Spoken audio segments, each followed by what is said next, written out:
Hey, what's up, everybody? I'm a little upset 'cause I just recorded and it cut off halfway. I have a camera, and the camera has a recording limit that stops at um 30 minutes, and I really, really, really wish that the camera menu that Sony, because I have a Sony camera, that Sony would just come out and through software remove the recording limit, because the law, I think it was like a law in the European Union, expired, that said, anyway, there's a tax. If you had a video camera that recorded for 30 minutes or longer, um, you had to pay a certain tax on it. So the way that uh, camera manufacturers got around that limit, and thereby got around the tax, is by putting a 30-minute recording limit on cameras. Therefore, it wasn't classified as a video camera, and so it wasn't subject to the tax. So, but I believe that law expired, and so just update the camera, damn it, and take out the recording limit, because it's annoying, and because when I record, um, my recording, look, I just recorded, and I would have had the recording if I didn't have the camera on. Anyway, I'm gonna stop, complaining. It's just so annoying. It's just so annoying, though. Stop it. Just stop it. I mean, I'm sure now that there's really no reason to put a camera out and not and put the recording limit in it at this point. So the story that I was talking about, we were talking about vaccines, and um, man, the I was reading an article. There's an article about that said 45% of Americans question the, what did it say? I have it right here. It says survey shows that 45% of Americans doubt safety of vaccines.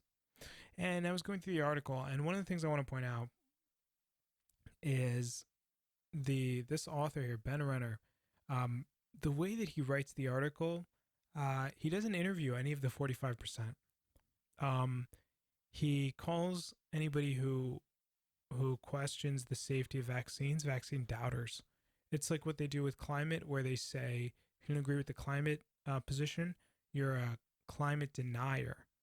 And so, it's kind of like the way that they word it, the way that they're framing it, makes it seem like you're the person who is questioning the established narrative of what is actually factually true, just by the words. The words really matter, the way that we word things.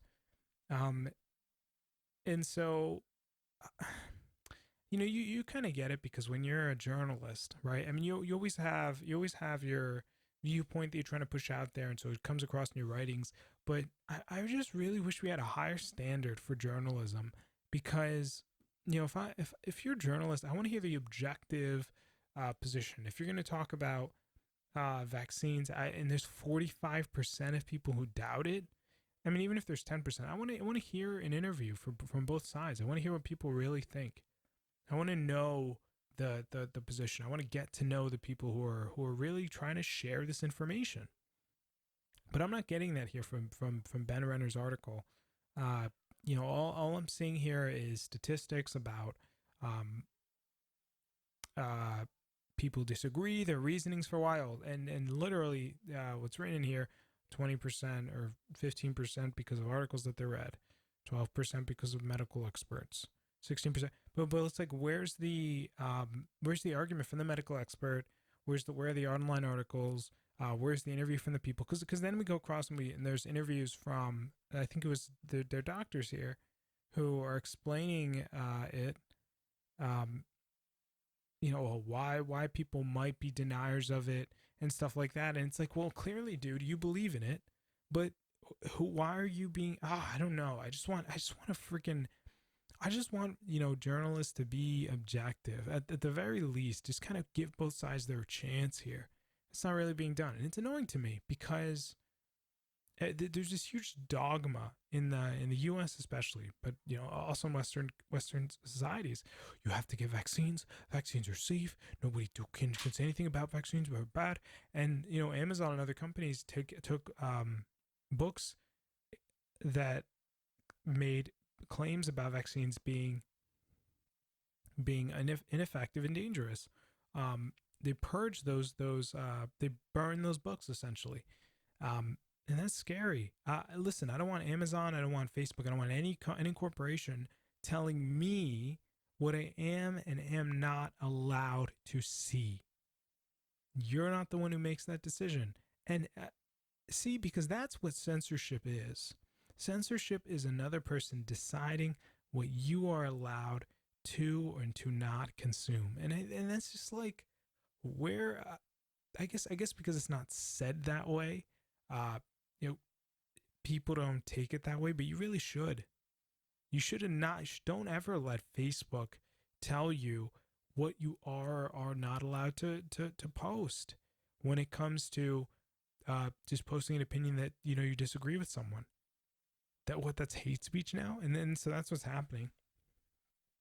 But the vaccine thing frustrates me because look, the studies aren't there. They haven't done the long-term research, but they think that if they can get doctors to say it, they can get accredited individuals to say it, then people will believe it. If we shout it from the rooftops long enough and push it through the mainstream, push it through here, people will believe it. Never mind the fact that people who got the measles, who got a lot of these diseases themselves and then survived it, gained lifetime immunity. Oh, but you can't know that. No, you can't know about that because we're trying to push the vaccines on people. It's frustrating. Everybody who organization or group that tries to stand up and talks about this kind of stuff smeared online. And so I want to live in a world that looks at the mainstream media and calls them out for their smears, because that's what they are, and they are garbage. The mainstream media is complete garbage because it deliberately lies to the people, deliberately. In other words, it pretends to be honest, pretends to be real, and just go to any channel right now. Go to MSNBC, go to CNN, go to the New York Times, go to the Washington Post, and they pretend to be somewhat neutral. They pretend to be objective. But then you read these bogus articles and these bogus pieces, slandering people. Look, we're talking about. I'm talking about the media that pushed Trump is evil for 2 years. Who pushed the Mueller report? This fairy tale. They are liars. They're a den of thieves, den of snakes. You shouldn't believe them. Don't believe a word that comes out of their mouth, because these people, this is garbage. Yeah, I'm just trying to say because it's so true. What really gets me upset is that these people, the people really depend on the media to be honest, to really report real news, to give them an honest, fair, and unbiased, or at least mostly unbiased opinion on any given topic. The people depend on you, and you're letting them down for a personal agenda, for personal reasons, for personal gain on some level, whether that be at the corporate level or the actual employee level. That to me is evil. Absolutely. You're going to push war. You're going to be a warmonger. You're going to push more political divide. I'm absolutely 100% convinced that Donald Trump was demonized not because of the actual things that he said, because there's a lot of double standards between him and Obama, which Obama did a lot of the same things, but no one said anything. It's not the person who's in charge, or it's not the acts as much as it is the person who's in charge. They're flaming everything that Donald Trump does because he's Donald Trump, not because of the actual, and it's like these people, and they don't care, and they're going to get everybody involved, and they're going to rile everybody up. And this is why, I harp on the Democrats so much, because they're evil. They're straight up evil. They're focused on themselves. They don't care who they hurt. And that to me is evil. So so selfish, so focused on, your own group and your own thing. But then also, there is a wider kind of conversation surrounding Democrats, surrounding democratic beliefs or liberal beliefs. Well, the Democrats used to be liberal. They're not very liberal anymore. I'm sorry. They kind of co-opted the word, but they're really not liberals. Because the liberal believed in, free, let people do what they want. As long as they're not hurting someone else, let people do what they want to do. They used to believe in free speech. Surprise. They don't anymore, though. They don't anymore. Okay. But I used to think about democratic ideals, and a lot of those ideals are like, well, we believe in, that we should take care of everybody, and that we should have a space, and we should have a bed, and we should have resources to everybody's poor, and that would be great, and it'd be cool, and we could spend money on it, and everybody be good.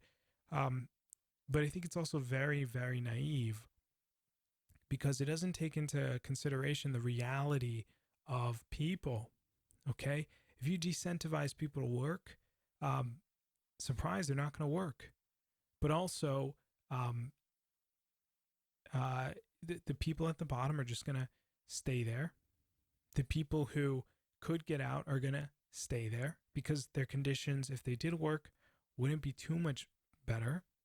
And so we're creating more of a dependency than an independency. And that in and of itself is evil, because you're encouraging people to not follow their own life, not to live their own lives.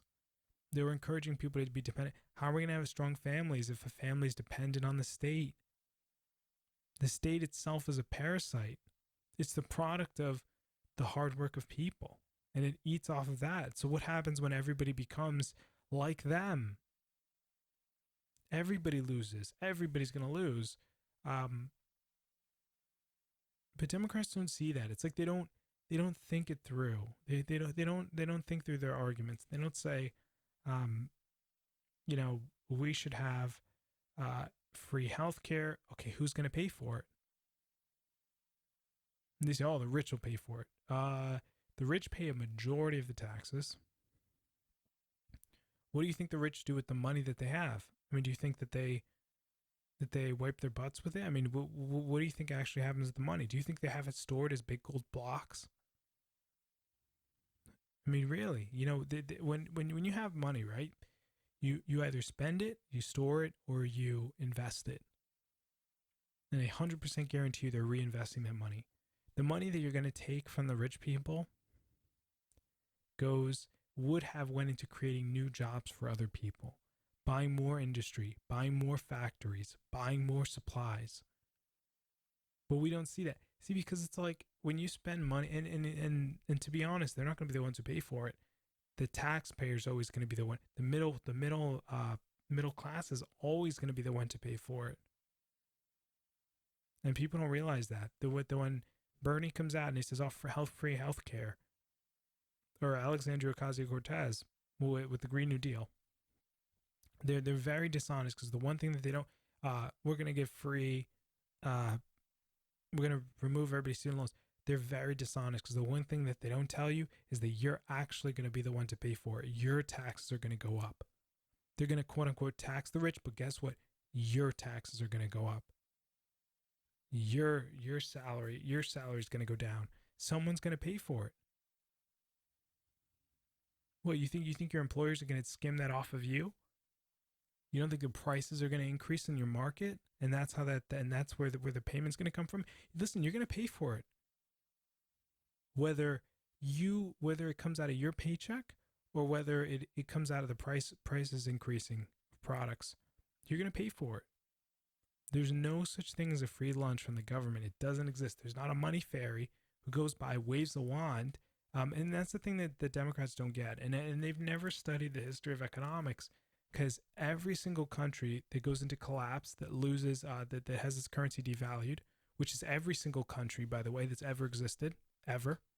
Um, they always declare bankruptcy because they go into massive spending in wars and in social programs. So no, you can't have free healthcare for everybody, free college for everybody, free because you're gonna pay for it. You still pay for it. It's just you taking all that's happening is that you might not see it as much because I'm taking like your neighbor's money and spending it on you, but he's still paying for it, and guess what? You're paying for his. Surprise. So it's like it's kind of like a sleight of hand, but it doesn't work, man. It doesn't work. Listen, we would no one is saying, and making that argument is not to say that we don't care about people who are poor. Of course we do. We're just looking at it like in terms of reality. All these things that sound nice, they're just not thought through. These things aren't going to work. I don't care how badly you feel like we should have it. We can't give it to everybody. The resources aren't there. Someone has to pay for it. Someone always has to pick up the bill. Someone has to do the labor. And what, you're going to work for free? Nobody's going to work for free. You're going to pay your house. Exactly. So it's like a lot of these things just don't. That's how I feel about it.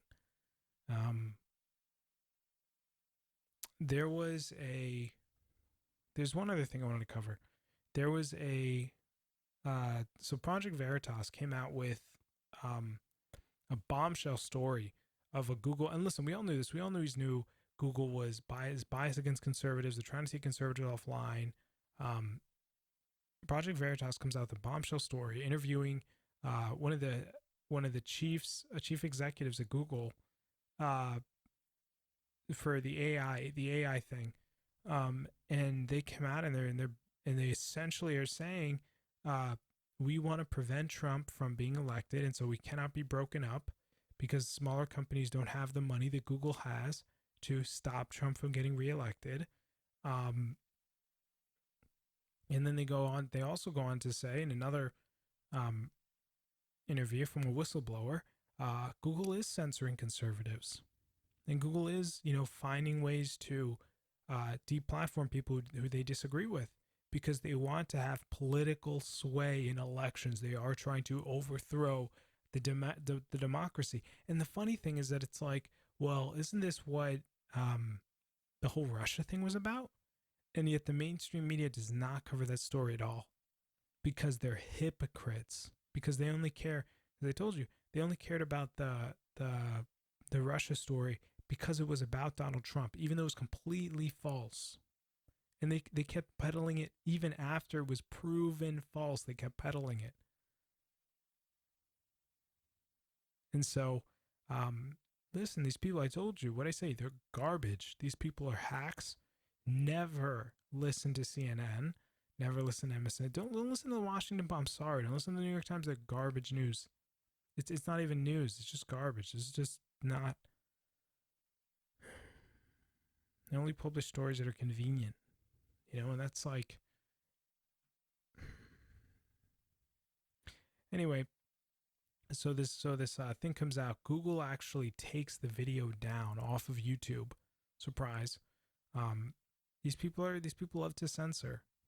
They've been taking channels down for a little while now. It even got so bad that I questioned even continuing the channel for a little while because I was like, well, my videos are probably going to be taken down. But then I was like, you know what, screw it. I'm going to keep doing it anyway. Whatever. I'll keep going. I'll go to another platform. It's fine. I'm not going to stop because of Google. That's what they want. So Google has fallen, but it shows it really shows you who is on your side and who's not on your side. And by on your side, I mean on the side of freedom, on the side of free speech, on the side of just letting people talk, just letting people have discourse. They're so afraid of discourse. They're so afraid of losing power that they will overthrow the rights of the citizen. And I think they're just making an even bigger case for the fact that they must be broken up. These companies must be torn apart. because who are they to make these decisions for people? It's insane. Anyway, yeah, I don't want to talk too much more about that. All right, so we'll end it there. Thank you guys for watching. Thank you guys for coming. If you guys like the content, please share it. It's becoming harder and harder than ever to share, harder and harder than ever for people to organically get these or get picked up by the algorithm. So if you do like the content, please feel free to share it. You don't have to, but if you do want to help us out, that is absolutely the best way to do it. And with that, guys, I'll see you in the next one. Everyone, take it easy. Peace.